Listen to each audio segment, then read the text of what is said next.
All right. Good day, everyone.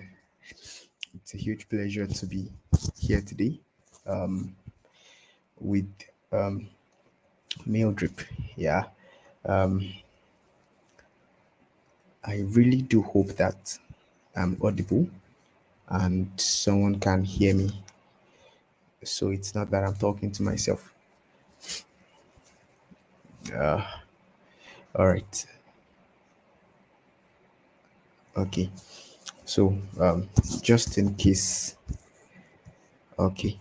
Just in case at any point you cannot hear me anymore, you can just drop it in the comments. Then I'm going to I would try to be audible. I'll try to increase my volume. All right. So, thank you very much.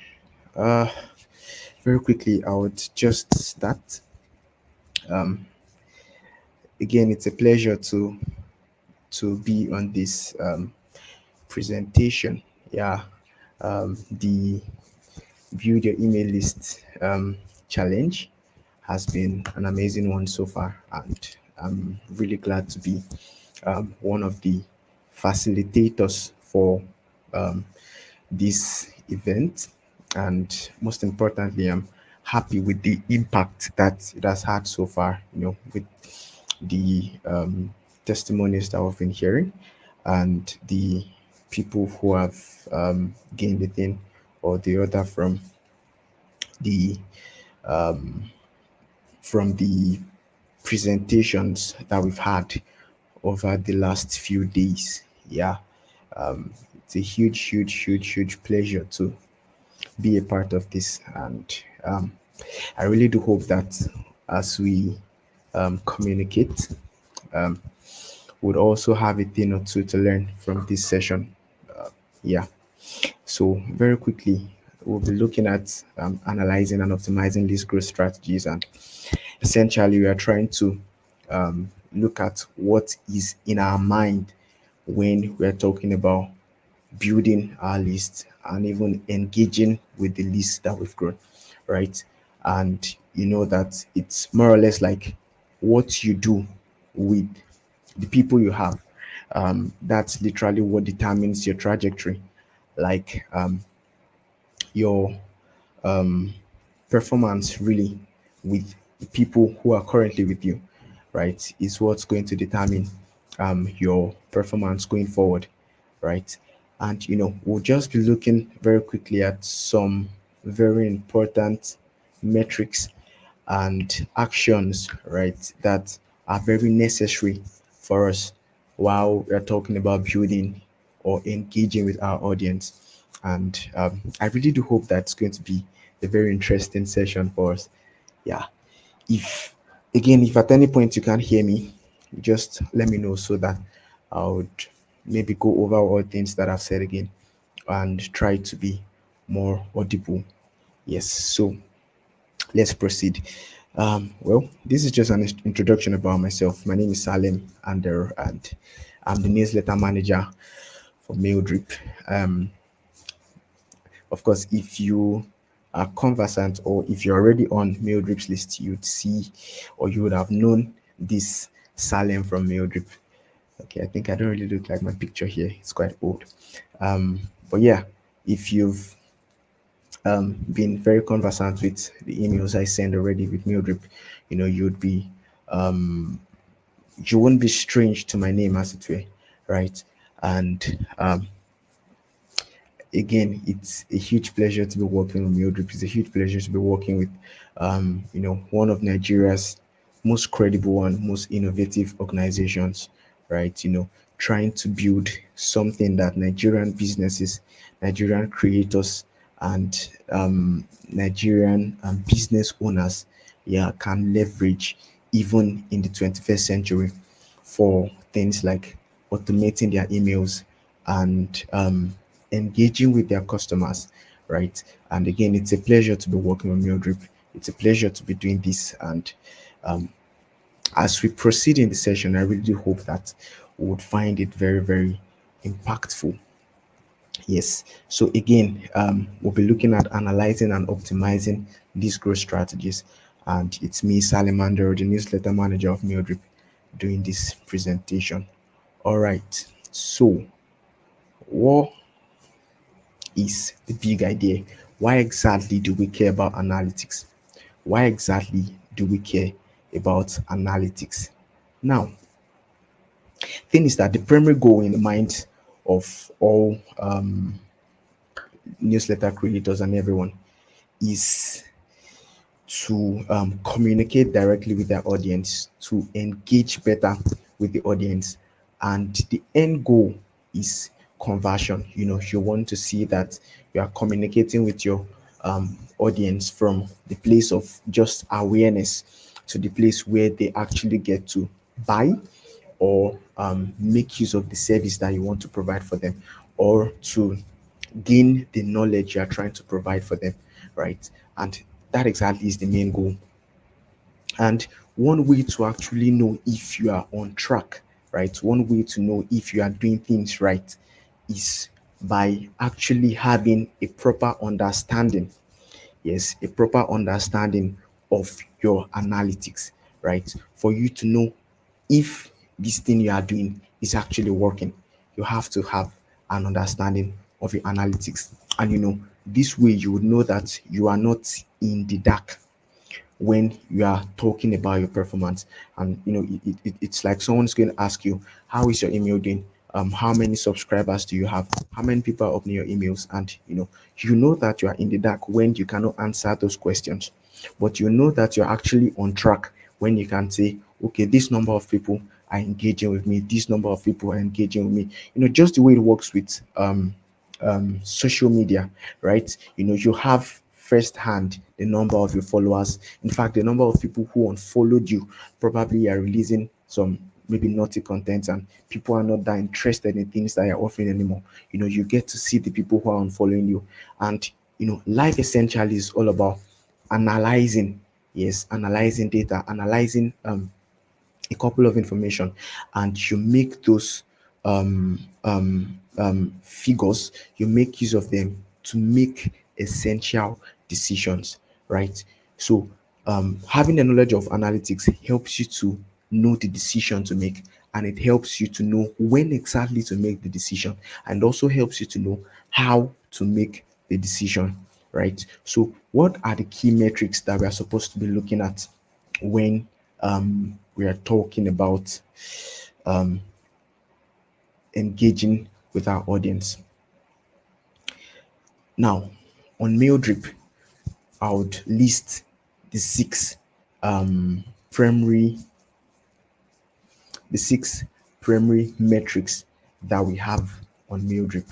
And we have number one, our open rate, which is the percentage of recipients who have opened our emails. Then we have our click rate, which is also the percentage of recipients who have clicked on any link at all that we have in our email.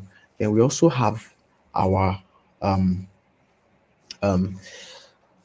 delivery rate, yes, and that shows the number of people who have received our emails. We have also our click-through rate, which shows the number of people who opened our emails and clicked our links, right? Then we also have our bounce rate. We have our bounce rate, which is the percentage of emails that could not be delivered to the recipient's inbox. And we lastly have our spam rate, which is the percentage of emails marked as spam by our recipients. Now, okay, just to know if people are following this session, if you are conversant with um, if you are conversant with some of these names that I've mentioned, some of these metrics that I've mentioned, if you are conversant with the open rate, the click rate, the click through rate, the delivery rate, the spam rate, the bounce rate, you can just drop it in the comment section that yes, you know it. And probably you could even say the one that has affected your business the most, and the one that has put you in the dark the most. All right. So yeah, let's proceed, then we'll be looking at these metrics individually, right? And we'll try to see how they affect us and how to know when it's working and how to know when it's not working, and also to know what to do when it's working and what to do when it's not working. All right. So just follow me very clearly, and I'm going to explain in a moment. I added this phrase, um, how many metrics do you need to track to optimize email marketing? While I was preparing my slides, I just needed something goofy, and I just dropped this conclusion. You need just one email marketing metric. And what is that? The all in one.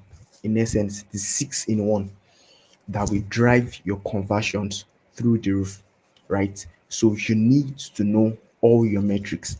You need to track all your metrics since they are essential for you to actually convert. How, you may want to ask? Talk about your open rate. If you are sending emails, like 10 emails in a month, and you're having open rates of 1%, 2%, you know that your emails are not performing, right? So you know that um um you cannot talk about conversions if you don't even have people opening your mails at all, right? So in one way or the other, all of them are focused, right? Or they are directing your focus towards the main goal, the ultimate goal, which is conversion. We're talking about your click rate. If you're having 0% click rate, like no one is clicking your email at all, like nothing is happening there, right? You cannot say that you want to talk about conversion if people are not even engaging the little things that you're putting there. So the primary goal, right, or the ultimate goal of marketing or using email generally, right, is to see people or to see your recipients convert. And all these analytics, right, they are very essential, right? Every single one of them in understanding or in taking you step by step to that place of conversion. So let's look very briefly at all of these analytics individually. So we'll start with the first one, the open rate. I really do hope that the details in the slides are actually visible to you. Would look at our open rate. All right. So what exactly is the open rate? It basically defines the number of recipients who opened your email, and the major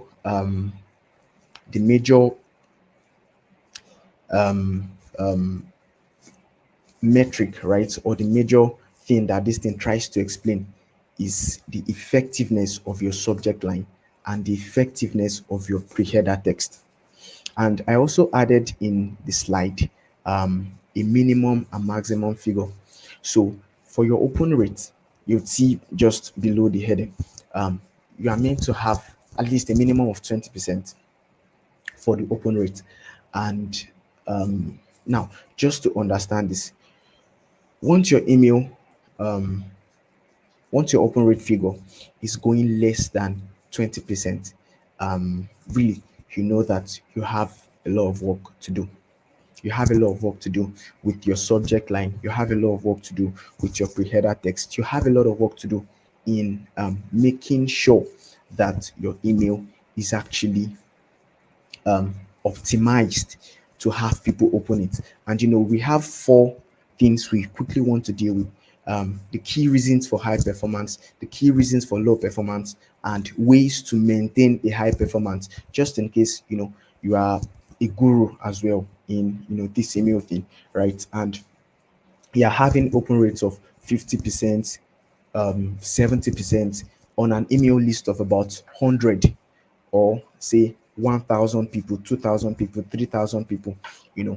Once you are having numbers like that, and you want to still maintain, really, it's very easy to fall from grace, as it were. It's easy to have or be in that position where there was a time people used to open your mails very much, and 2 months, 3 months down the line, you are seeing that your open rate is reducing. People are not opening as much. It's going from 40 to 30 to 20 to 10%, right? How exactly can you maintain that high performance? And also, you'll be looking at, just in case you are not really conversant with it and people are not necessarily opening your email, how can you even get people to open those emails? So very quickly, what are the reasons for high performance? Engaging and relevant subject lines. Because of time, I'll have to just rush through all these things. Recognizable and trusted sender name. Yes, like Salem from Mildred, right? Or a name that people actually can relate with. So you won't say you are a company now. You are trying to send out emails to people. I've actually received emails like that where I just sign up for a product, and next thing I'm seeing an email from Ajala or someone somewhere, and I'm like, who the hell is this person? Like, what is he doing in my um email inbox, right? So you want to ensure that when you are sending out emails to people, you would send emails with a recognizable name. If you are working for an organization, your name plus the organization's name. If you're an individual, ensure to use a name, whether your brand name or a name that people can actually relate with, a name that people saw when they signed up for your newsletter. And also, another thing that determines your open rate, right, is the timing of delivery. I cannot delve so deep into things around timing because they differ in different locations. For recipients who are in places like the United States, for recipients who are in places like the UK, for recipients who are in places scattered across Europe, in Asia, there are different time zones and different time requirements there that people engage. But generally, one thing works. You have to send emails earlier in the morning when people have not started going to work, or towards afternoon when people are on break, right? But it's usually worse sending in the night or around evening times when people are trying to go back to their houses or people are trying to find rest, right? That will not really be efficient, right? So morning times, afternoon times, and during the week, people really view emails, especially professional emails or emails that have to do with things like selling and all of that during weekends. The kind of mails that you see people opening, maybe a mail from Real Madrid football team when they are trying to sell tickets to their football match, or they're trying to show offers and all of that. So those are the kind of emails that will open during the weekend. So let me not go faster than myself. Let me quickly go to the things that cause for low open rates, right? Number one, unappealing and irrelevant subject lines. Like, there are subject lines that I see and immediately it's a turn off for me. Okay, let me not make use of this example. I'll definitely have to make use of it. Some of us, if you have banks that send you debit alert in your email, those kind of mails, you really do not like to open them. I hope I'm communicating anyway. But then unappealing, it's really unappealing. Like, who wants to see a debit mail? But then you just have to see it. I mean, what's life without spending? So unappealing and irrelevant subject lines will greatly reduce your open rate. And having an unrecognized sender name will also reduce your open rate. Also, um, things like spam filters in the inbox of recipients will also reduce your open rates, right? That I'll go into the spam thing later in this presentation. But for now, you should know that one of the things that will hinder your email from actually being opened by people are spam filters, and that's in the spam area. I'm going to talk about having the right audience or choosing the right audience. So we'll talk about that later. But if you want to maintain a high performance, right, one thing you have to do is to keep on crafting compelling subject lines, right? Then have personalized subject lines and content. Yes, and also try to have a consistent and a recognizable sender name. Once you have all of these in place, right, the chances of people opening your emails will be much higher, right? Have a consistent sender name, have a personalized subject line, Salem, this, or Olaniyo, yes, this, or Adedeji, this. Having those kind of personalized subject lines will actually help you engage more with your audience, and they'll get to open those mails. They get to see those mails as something that belongs to them. All right. So, um, um, lastly, what exactly do you do when you see that your emails, say your open rates are reducing? You started at 70% in January, then February, the thing dropped down to like 50%. Then, say in March, the thing dropped down to about 30%. Then in April, it went to 10%. Then in May, was about still managed to stay in 10%. Then in June, now, end of the month, no one is even opening your email at all. What exactly do you do? Now, you need to test different subject lines and different sender names. Just try. Okay, is it that people are not opening because of my name? Let me try to change this name. Let me try to put a different name, right? Not a name that belongs to someone else, apparently, but then a name that people can relate more with, right? Then also you can try to play with sending times. Say you've been sending your emails at 8 a.m. in the morning. Why not try sending at 2 p.m., 3 p.m.? Why not try sending on Thursdays instead of Wednesdays? Why not try sending on Monday mornings instead of Wednesday evenings? Right? So try to test different things, and also ensure that your emails that you are sending are actually friendly, like they are mobile friendly. So not like people will open your email and they would see um your logo at the far end of your screen, then they would see your name at the far right. Just having that confusing interface. You have to ensure that your email is actually readable at all times, right? So that's it for open rates. I now added a liner under. It says that it would have been better not to send an email at all than even to send an email and no one is opening it. Really, that really summarizes everything about the open rates. So you have to ensure that your open rates are not dropping lesser than 20%, and try as much as possible to hit 70. Hit 70, then from 70, you can start trying to go for 80, 90, and even 100%. Every single person can open your email. It actually happens, but mostly when the list is actually small, say 10 people, 20 people.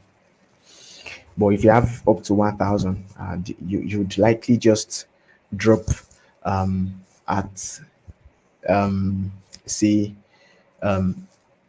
70, in fact 60. Really, in fact, if you see 40, you've tried. Yeah. But then um your goal should just be staying between 20 to 70. And I really do hope that as you try sending your next email, you'd watch out for your open rates. Let's go very quickly to the next.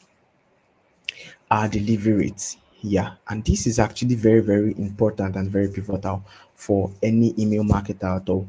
Your delivery rates, and this shows the percentage of emails that have successfully delivered to recipients. I was supposed to say this first, but then I made it second. I made it the second point for delivery reasons, and the delivery rate essentially shows the quality of your email list, and it shows your reputation as a sender. Yes. um and how does this happen? Yeah, if you go into the reasons for high performance, of course, let's just run through all of those things. Would understand all these things going forward. The reasons for high performance of delivery rates. Now, why exactly will you have high delivery rates? And yeah, your delivery rate should not be less than 90%, and of course should be maxed out at 100%. You really want to ensure that all the emails that you are sending are going, and at worst shouldn't be less than 90. You shouldn't have a delivery rate of 90%. It means that your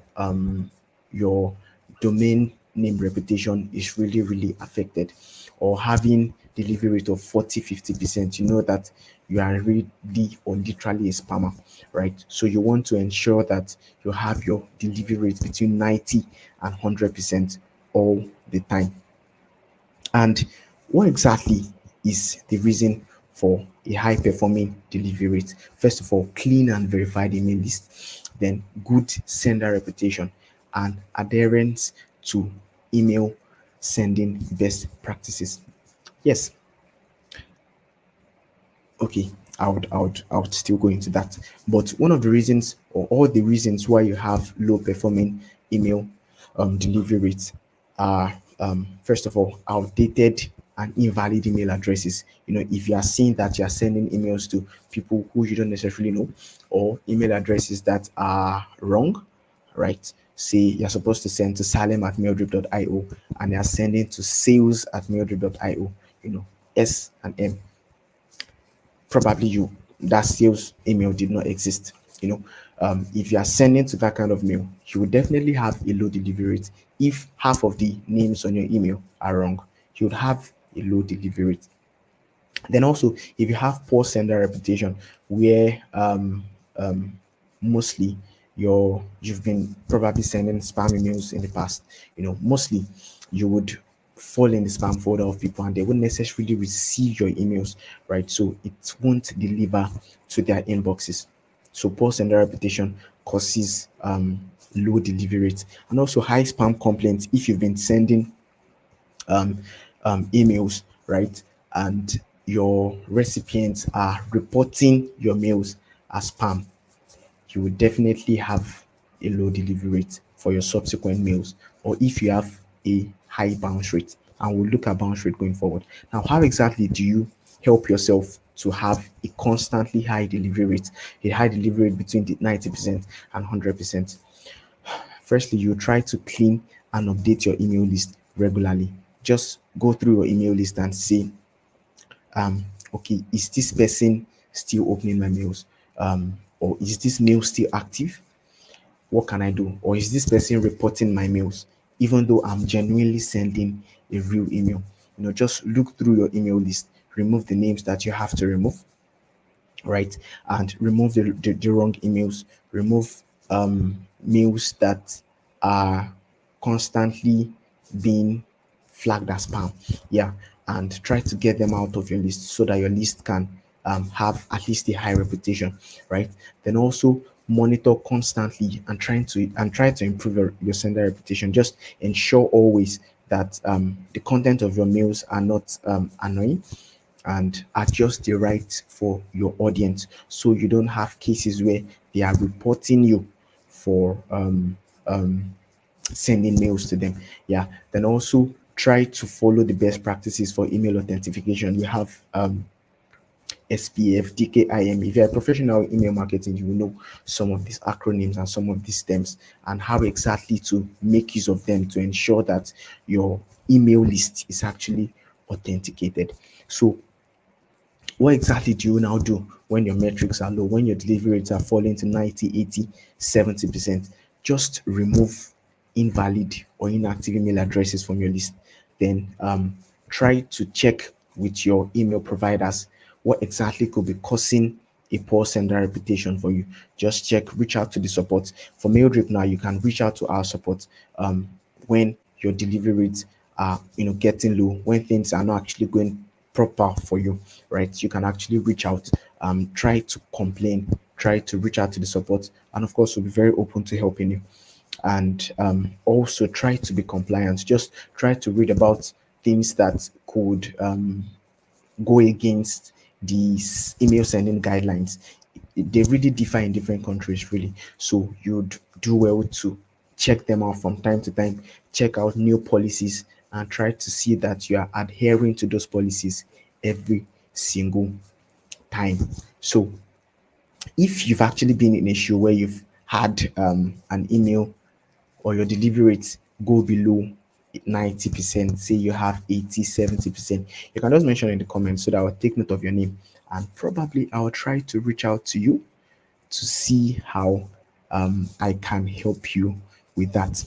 Really, Every email deserves a chance to get lost in the digital abyss.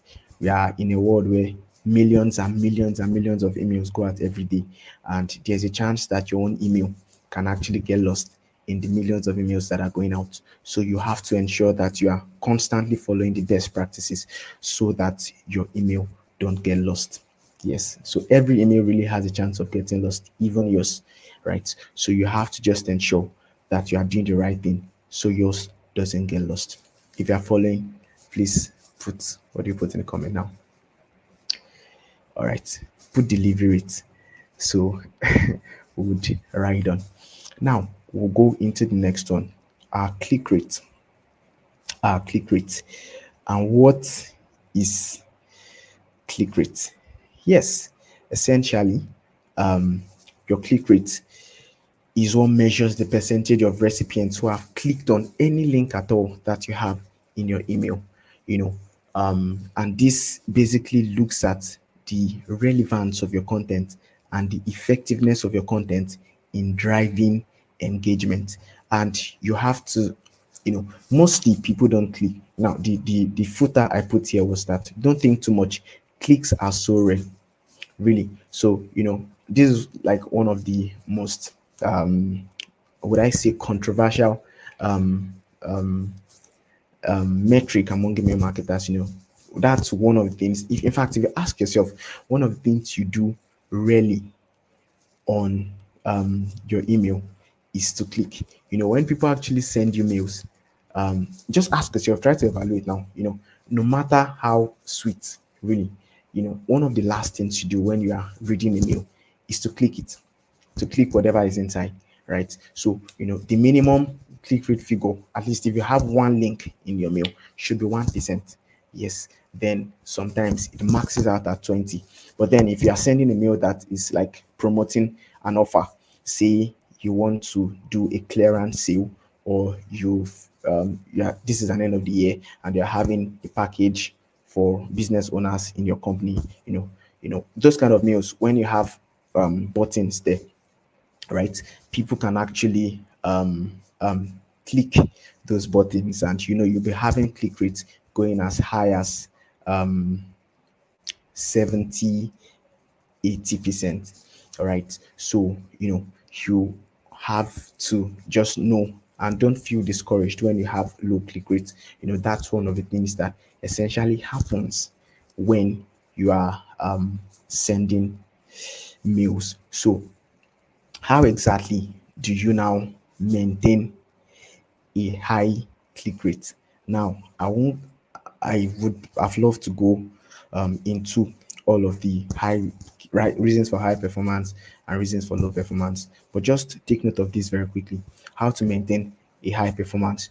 You have to use clear and action oriented CTAs. And what are CTAs? They are call to actions. So if you want someone to join a group, click join the group and let that be the placeholder of your button, of the link button, so that once people are seeing it, they understand this is what I'm meant to do and let me click. Not like you are trying to promote an offer and you are telling someone, okay, the example is not coming to my head right now. But then just try to put something very clear. Or you can put, say you're having a 70% slash or 70% offer. You can put claim this 70% offer now and let that be the placeholder of your button, right? You would see that way your click rate is going to be increasing since people understand clearly what they are meant to do. Also, you would have to ensure that you segment your audience. One of the reasons you would actually have a high click rate is, you know if you are trying to promote an offer now, say you are a beauty company and you're trying to promote an offer to people who love beauty, you cannot be sending that same mail to people who don't necessarily like things that have to do with beauty. You would definitely not expect them to click your links or to even accept your offer at all, really. So you have to ensure that you are sending to the right audience at all the time. Then also design your email to be visually appealing and easy to navigate. So your button shouldn't be at the far right and the instruction at another place. So you have to ensure that you design your email effectively so people can actually see what they are meant to do and how they are meant to do it. Yes, so you have to analyze and optimize the placement and wordings of your CTEs when you are sending mails. If you are having low click rates, just try to check, is it that the buttons are going down too low? Let me bring them higher a bit. Let it be the first thing that people see once they come in. Those kind of things. You can try to improve the relevance of your content, improve the placement of your emails, right? For people to actually understand very quickly what they are supposed to do. And that way you would see that people people click more, when they get to see and understand what you are doing, when they get to have a clear understanding of the instructions you are giving as well, they would click even more. And like I said, don't click, rather don't think too much. Clicks are really rare. If you ask yourself, that's one of the things you do very rarely as a recipient of whoever. Once you have settled this one in your mind, you'd realize that okay, click rates aren't that deep when you're having low figures. But then you really have to watch to ensure that it's not for the wrong reason. Yes. So having said that, we'll proceed very quickly again to the next point. Yeah, and also if you agree with my point that you don't actually click links, just tell me yes. Let me know all the people who I need to start watching. But yeah, I really can agree to that fact. I rarely click links whenever they come to my mail. There are many reasons for that. You could be hacked and things like that. Really, these are not things to talk about here. But then, like, clicking is one of the rarest things I do when I'm reading an email. So it's not really serious like that. So if you agree with that, you can just mention it in the comments. Let me know that you're following. Yeah, so very quickly we'll go to our bounce rate, and this is actually the slide I was meant to put in black because bounce rate is actually black. Really, once you're having a high bounce rate, you have to start praying. Really, bounce rates are one of the metrics with which you know that you need to do something as quickly as possible to your emails. And what are bounce rates? This measures the percentage of emails that could not be delivered to the recipient's inbox, and this affects your sender reputation and your email deliverability. And why exactly do we even see high bounce rates? When you have outdated or invalid email addresses, this is like the flip side of delivery rates. So the emails that don't deliver, they bounce, right? So once you have outdated or invalid email addresses, poor sender reputation, and people have complained of spam, you know, you are going to have a high bounce rate. And really, the minimum bounce rate figure you should have should be 0%. Like, you should be able to send an email and no single email bounces, really.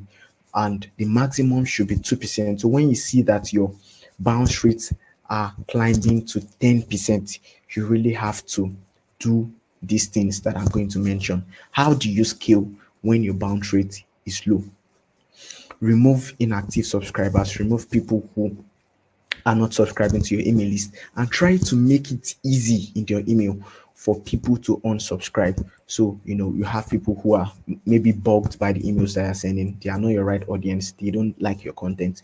You have to make it easy. I think one of the updates that Google has made, that Gmail has made to the app, right, is that you can easily unsubscribe from an email that you don't want. So you have to make it easy for people to unsubscribe. You have to also manually remove inactive people from your list so that they don't affect your reputation, right? And also try to verify your email lists before sending. Ensure that the people who you are sending emails to, they actually give you consent. Yes, ensure that these ones willingly signed up for your content so that they don't place you on spam, and you cannot reach out to them, right? So try to address the technical issues as well that are affecting your email delivery. Try to reach out to your email providers, like to your email marketing providers, and just complain my bounce rates are getting high. What exactly is happening? When you see that your email or your inactive subscribers, you've removed them, your the email list is actually people, or they're actually people who came in willingly, right? They came in through your opt-in form. You can reach out to the technical people, on Maildrip, right? And they would explain to you. It could be that maybe probably at that time the analytics are flawed or something. So you can do well to reach out once you observe that your bounce rates are getting higher than 2%, higher than 5%. You could always reach out and complain. And this placeholder, these are like one of like the favorites in this whole presentation. Bounced emails, they are returned like unloved parcels, and they are forever wandering on the internet, really. So it's more or less like when they don't find a space in your inbox, it just goes to the great beyond, like anywhere at all. So yes, I would I would at this point I think I would say that already I'm already accepting questions. So just in case you have questions, you can put them in the comments section. Questions about anything I've mentioned before. So once you have questions, you can praise Akinyemi. He said, like wandering spirit. Yeah, actually, that's how that's how those emails that bounce. That's how it is really. And of course, there are mails that actually enter that were meant to enter our own inboxes, right? But then they got bounced. And I think it's for the right reason though. Yeah, it's just one of Google's way of keeping you safe from hackers, safe from people who don't mean you well. Yes.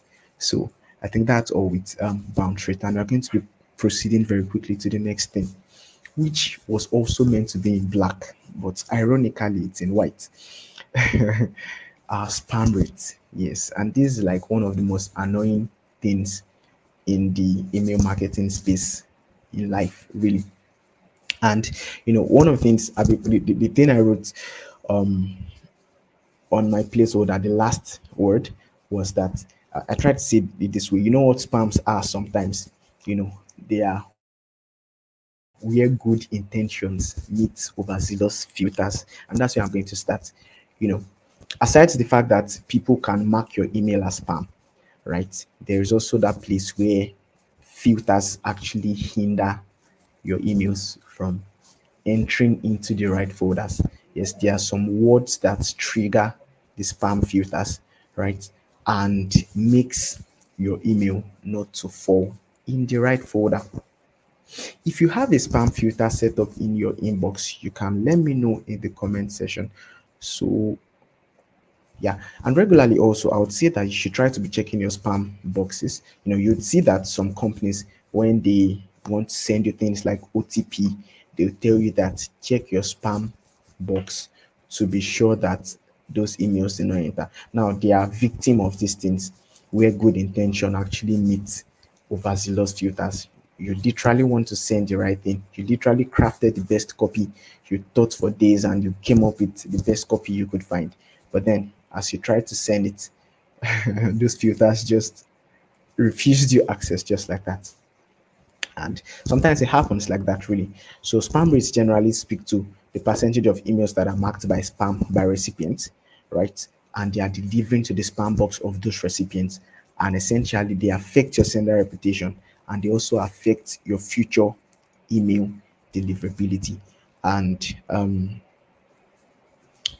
really, your spam content, or rather your spam rate, shouldn't be more than 1%. Really, your spam rate should be from 0% to 1%. But sometimes when you make use of some words which were not necessarily intended to be spam words, but then the spam words are so wide, literally, that you just have to be very careful when you're sending. So when you see that those words just have to be in your copies. Like you cannot remove them because people will not understand what you're trying to communicate. That way, your spam rate shouldn't be more than 5% at most. So you have to ensure that you're always keeping your spam rate low. Now, how exactly do you now try to keep a proper spam rate score? Ensure always that your emails are relevant and they are permission based. Ensure that you are sending emails to people who actually requested for them, just like the bounce rate part. You have to ensure that you are not sending emails to people who do not want to see your content, right? Then also try to use very clear and accurate sender information. So there are some mails that I don't necessarily open, but then I just delete them immediately. So once I've done that, really, it has already created a bad reputation for those people. See it in the comment section if you do that for Mail Drip's email. Let me start fighting with you. Yes, so you really have to let people know that it's you that is sending your email, right? So that way they open it, they read it. If mistakenly it gets to fall in the spam folder, they are able to shift it to the primary folder, and they're like, no, no, no, no, no, Google, this is not a spam email. This is someone I know. So let your email send that information, be very clear so people can actually see it, and try to follow the best practices for email design and content creation, or newsletter content creation, so that you don't go against the regulations. Like I said, there are spam words. Try to be conversant with those words, with things like having so many capital letters in your emails, having so many exclamation marks, having so many things like sales offers and things like that. So try to ensure that you read those regulations, right? Once Mailrip Academy launches, you would have access to some of those things very easily. Try to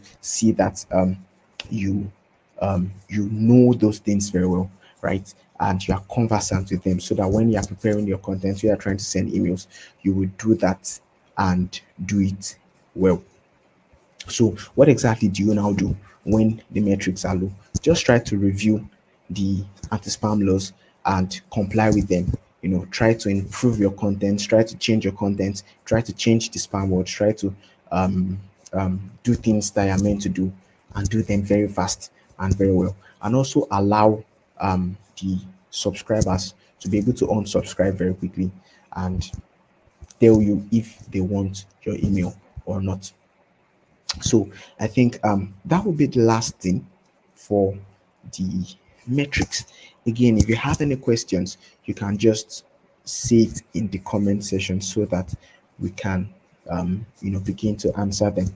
So very quickly, I just wanted to talk about something, which is the A/B testing, or A/B testing, whatever you know it as.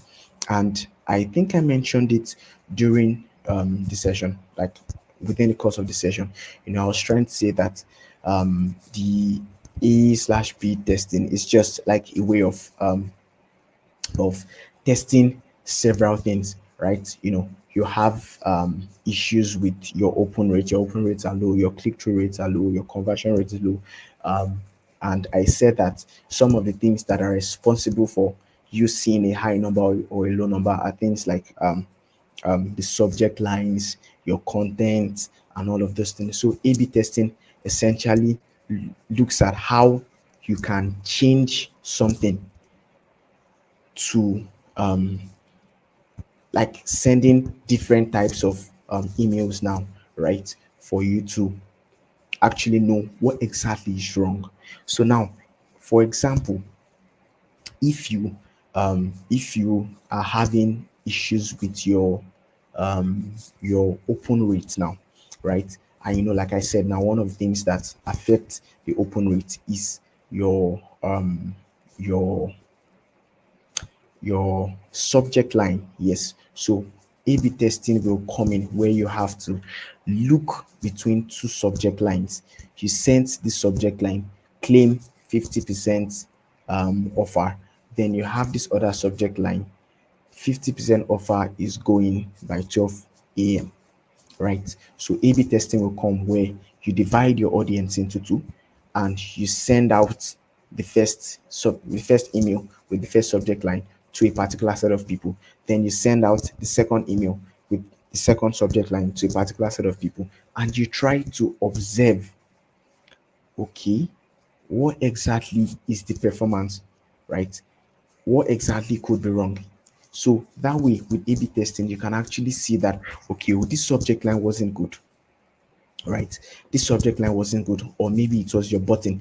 This button, the text I put on this button is actually not nice, or the way I designed this email was not nice, right? That was why my performance was actually low.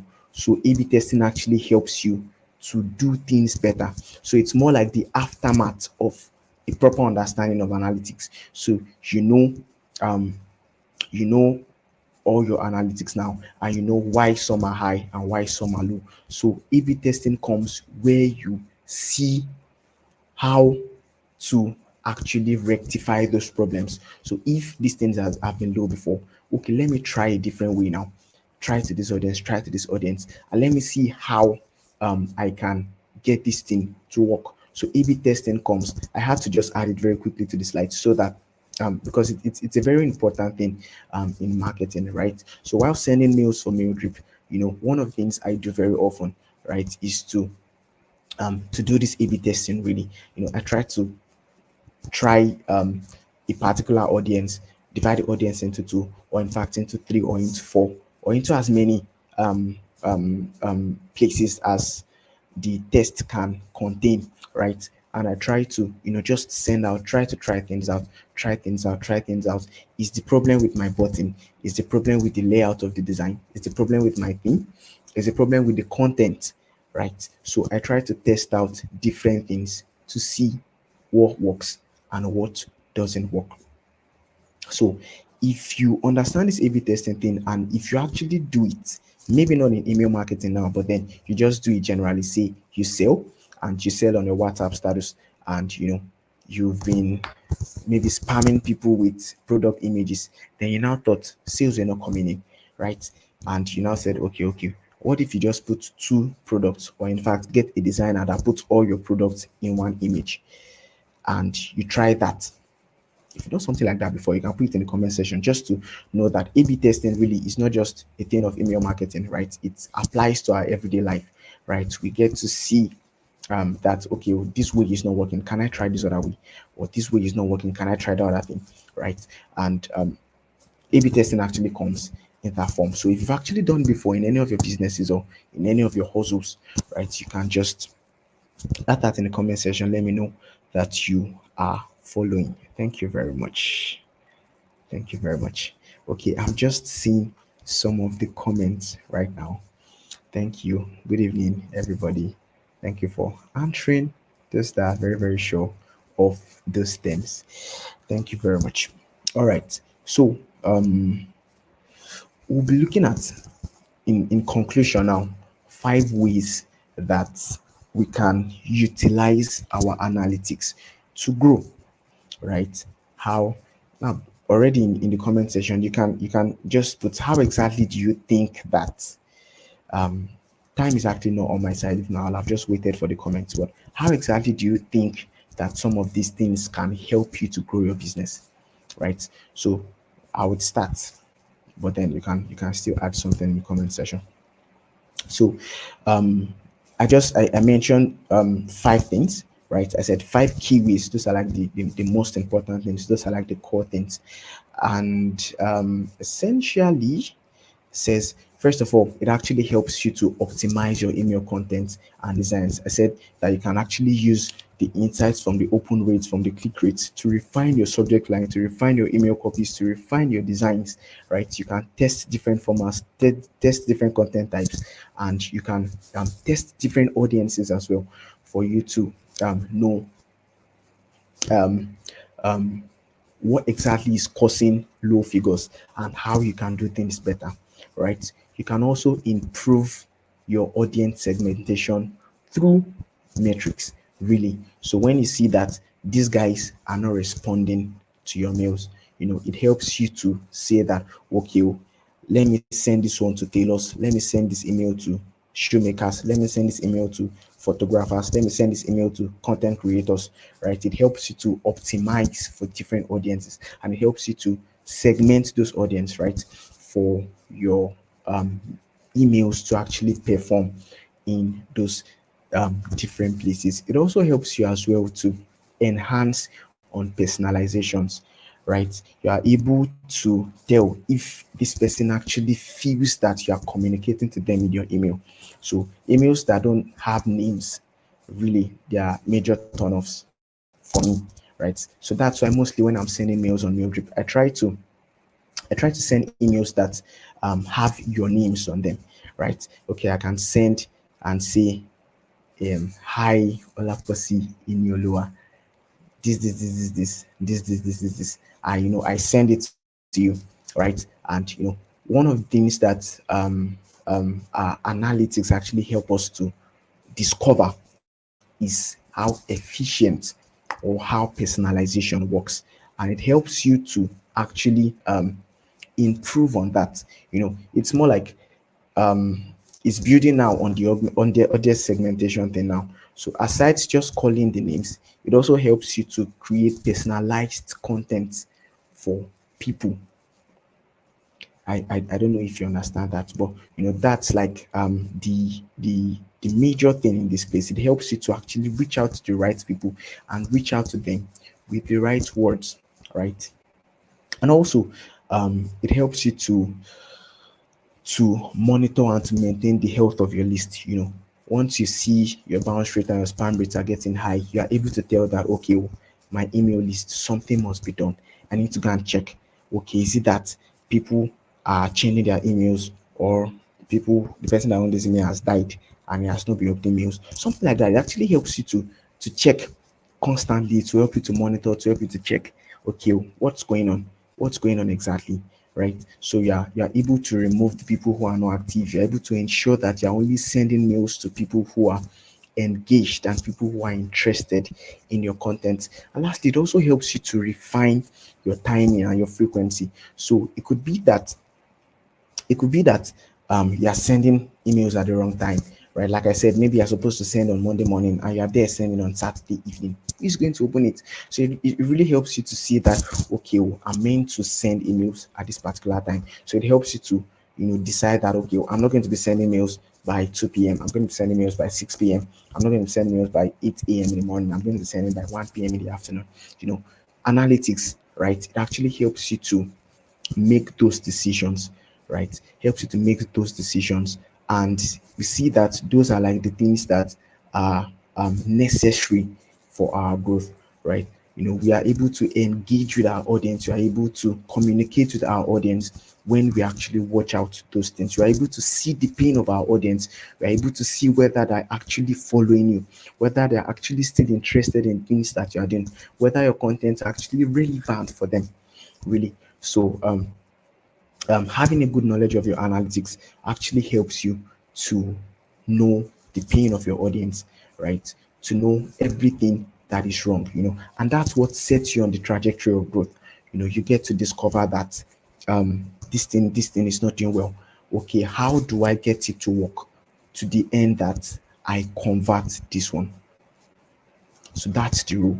And very quickly, I wanted to show, I would have shared my screen to do this in real time, but due to time issues, I won't do that. So I just wanted to show us very quickly how to view analytics on MailDrip. And if you have your MailDrip set up close to you, you can just try it out. Or this slide will also be sent to the workshop group at the end of the workshop, so that see you can see some of these instructions yourself as well. So already, yes, please, you can start dropping in the comments what stood out for you the most in this session. What exactly did you enjoy? What did you love to hear? Yeah. um and what did I miss also? Of course, we are humans and sometimes we may not always get things right. So if you can also tell me something that I missed, so that we can see how to make it up. So yeah, you can just drop in the comment section what stood out for you the most in this session, while I go over how to view analytics on MailDrip. So firstly, once you've logged into MailDrip, of course, click on maildrip.io and log in. If you don't have an account, you can sign up. So once you sign up, um, you'll be taken to your dashboard, and right there on your dashboard, you'd see the instant email button, and of course, this arrow by the right. This is right now. Yeah, I think this is right. Um, Actually points to the instant email button. So, you know, click on the instant email button and you'll be taken to um, the instant email page. Yes, so yes, thank you, Maildrip. You can just go to maildrip.io and you'd see the the okay, yes, you'll be able to sign up and actually to follow through this whole process. So go to your once you're on your instant email page, you can actually locate the email for which you want to view the analytics. You can say, okay, so this is the Salem's demo II or Salem's demo 2 that I want to okay. I'm going to answer your question at the DG. Thank you very much for asking. I really appreciate it. It's good to see your question. So any other question that we have, you can also put that in the comment section very quickly. All right. So once you click on the detailed report button, you would see in the next page all your analytics. Now you see here that we have the open rate for this campaign or this instant email that I sent, 33.3%.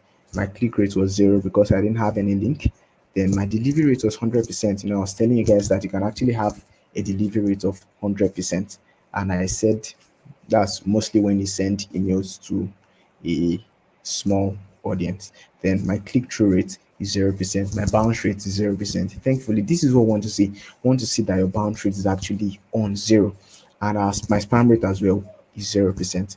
And this literally is like the ideal analytics. Like really want to see high delivery rates, want to see high open rates, right? We don't see it. So I said our open rates could be from 20 to 70. So this falls within line. So we ought to see high delivery rates, high open rates, high click rates, right? So yes, Adedeji, to your question, thank you for the wonderful session. Within how many days after sending out an email should we start checking out analytics? You can start checking, of course, mail drip. Once you send out an email, sometimes, right, especially if you are sending to a large number of recipients, you know, you you have it takes about 1 hour or 2 hours for your mails to send, but then your analytics starts showing immediately your email is sent. So it keeps on updating. So if you check out your analytics, say 1 to 5 minutes after you sent out an email, say you sent out an email to 10,000 people, at that point your delivery rate will be around 20% since it's sent out in batches, right? So at that point you just keep waiting, and thankfully Maildrip actually refreshes itself. So it refreshes for you to see the progress. So immediately you sent your mail, you can actually begin to view your analytics and you can check the performance of your mails.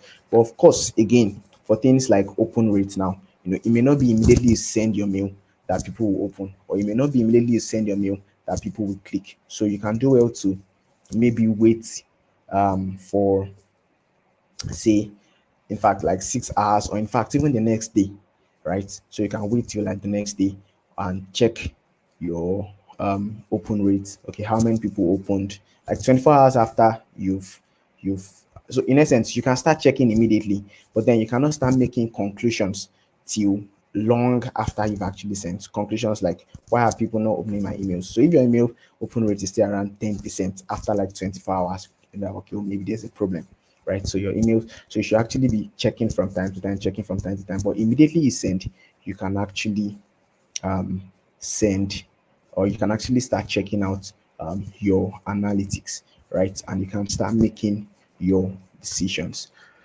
All right. Thank you so much, Joy. Said I enjoyed knowing about the spam rate and bounce rate, and how to avoid its increase. I'm really glad that you learned that. I'm so intrigued to have been able to share that knowledge with you.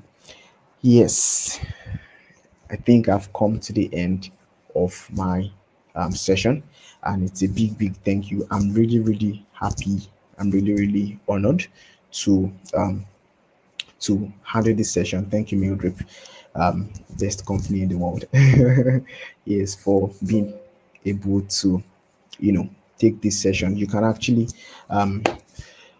reach out to me maybe on LinkedIn, Salamander, or Instagram, under Salim. I'm mostly inactive there, though, but I'm more active on LinkedIn. And I could answer questions.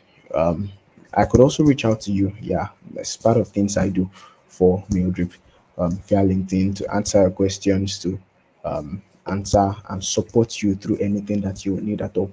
So yes, thank you very much. I don't think I can see any other question, and I think probably there are questions on the group, and would be answering those ones as we are progressing. So again, I want to appreciate everyone for taking our time to be in the session and for listening to me as well. Again, it's Salamander. I'm a newsletter manager from your group, Salem from your group, and it's a huge, huge, huge pleasure to share knowledge with you. Thank you very much, and let's all have a good day. All right, so I think we'll put an end to this session now. Thank you very much, everyone, and have a good day. Thank you.